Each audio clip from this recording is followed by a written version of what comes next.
Hey, what's up guys, welcome to the video, and here we are with the World Divisions units. We're on the global side with no changes at all, even though I think that they did. I think they needed to be changed, but none of them got changed. So let's just go into it very quickly here. Be sure to like the reviews if you like the reviews, be sure to dislike the reviews if you dislike the reviews. I want to know what you guys think. And anyways, back to my review. So first of all, Dark and Ice Imbue.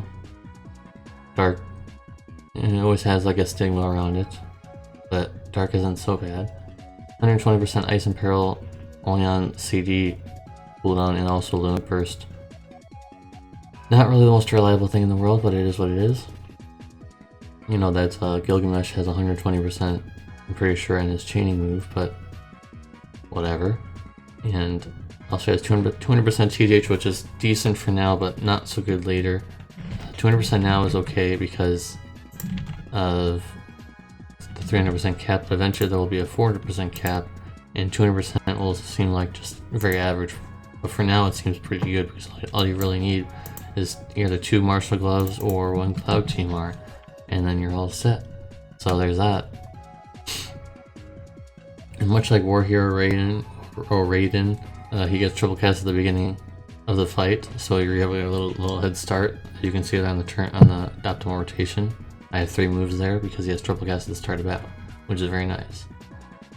150% human killer, which is very nice of a head start, and it makes it so you don't have to gear as much compared to other units that might have 0% human killer. He has AMOE chaining and a decent limit burst. I wouldn't say amazing, like, oh my god, you gotta build him into a limit burst damage dealer now. It's only 6 hits, and the modifiers aren't like super crazy or anything. Anyways, like, he just doesn't seem like an overly special DPS in comparison to what we already have. And then you need to rely on that counter that he has and his passives even to get higher mods on his moves. And also, a lot of his moves, more than just Habitsman, but some moves actually deal damage to himself. So if you're not paying attention one time and you already used your healer that turn, you may have a lower HP Sterne on your hands. I don't like the damage to self stuff. That's just not really that interesting to me. So I don't know. Let me know what you guys think about that. But overall, he seems okay, but just not really worth chasing for on a limited time banner. Especially with 3 5-stars on it, by the way. This is 3 5-stars, and sure, you can pick with 1 at the end and you can, manipulate your pick, but it's still 3 5-stars. And if you pull for Gilgamesh already, now you're being punished by having to pull for mediocrity. So I will give Sterne a 6 out of 10 because it just doesn't seem special. He's not that strong. He's pretty strong. He'll be on the strength of Edward. But he has nowhere near the flexibility of Edward, of multiple elements and stuff like that. Nowhere near the closeness of Edward. So 6 out of 10. I'm not really impressed. He needs a lot to get going, and also he needs to get hit to get going because he needs to hit with those counters. He needs to be hit in order to counter. So 6 out of 10. I'm not really impressed.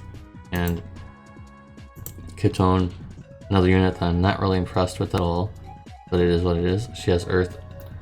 She has Fire and Earth Imbue, and also 120% Peril, which thankfully is available on turn 1, but you probably still would only use it on turn 2 anyways.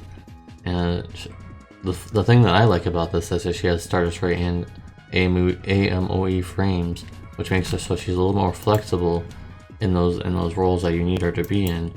So that's a positive thing, I'll say, a very big positive. And she has very low human killer, only 50% one time, but at least it's something. And 150% true to wood, which is very average. Couldn't really think of much else for pros. She's just a very, very average DPS. There's not much going on in terms of her kit at all. So I think this is going to be a pretty short review here.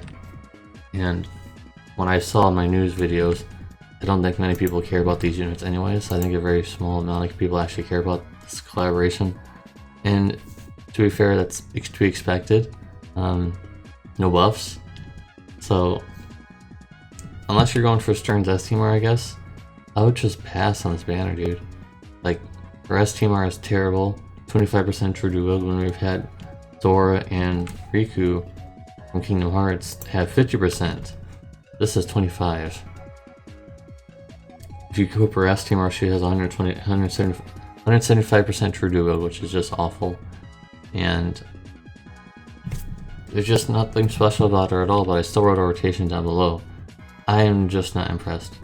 I'll give Kitone a 7 out of 10 because at least she has multiple chaining frames and, you know, an easy way to access 120% pair up. So I think that she's better than Stern, but not by much, just because she has the flexibility of multiple chaining frames compared to him, I think. Yeah. So that's the only edge she's getting. Other than that, she's really not special. And unless you're really craving this collaboration, I would just say easy pass. Easy pass, guys. And the reason why I didn't review Gilgamesh is because he's already been in the game and I already reviewed him before. So yeah. I would not recommend going on this banner. It's a huge trap. And I know that many people say all the time that everything is a trap, but this is especially a trap.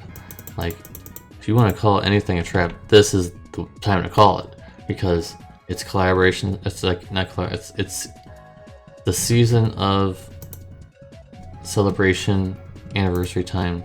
We know something else probably is going to come down the road during these next few months. That's much better. And also Neovisions is coming down the future. We don't know if these guys will ever get Neovision upgrades. We have yet to see a collaboration on the JB side so far to offer like a Neovision upgrade to any of their collaboration units. So I personally would recommend you just save for Pone or Poppy. God, I hate that. Pone or Vaughn. Both of those are, I always try and recommend both of those units. And even if global exclusive units come out, they'll still be good. They'll still be amazing. I just used both of them in the recent JP trial and did just fine. So Pone and Vaughn have insanely long potential to you. If you're one of those people that are saving. I know there's quite a few of you that are watching that are saving for those units. So just a quick recap overall, or both of them, just again. Stern, he just has nothing special about him at all. Rise and counters. He does not have 120% imperils right away. You need to use the Zone Burst or use the cooldown, which is not available, I think, until the next turn or something. I think. I already forgot. And he seems to be just built on, like, you need to use the Zone Burst all the time. Because he has the Zone Burst damage in his kit, and he gets an upgrade of Zone Burst when he gets lower HP, which is the only thing that makes sense is why he's losing HP. Because eventually you'll like trigger his LB, like his LB threshold passive thing where it gets upgraded. That is not worth it at all, guys. That is not worth it. I'd rather have a full HP DPS than a low HP DPS that has to, you know, unlock his passive thing. So that's just not something I'm looking forward to at all. And don't expect any pulls from me on this banner because both of them just don't seem very good. The next banner coming is probably going to be either global exclusive units or, you know, stuff like that. In fact, let me go ahead and check the announcement.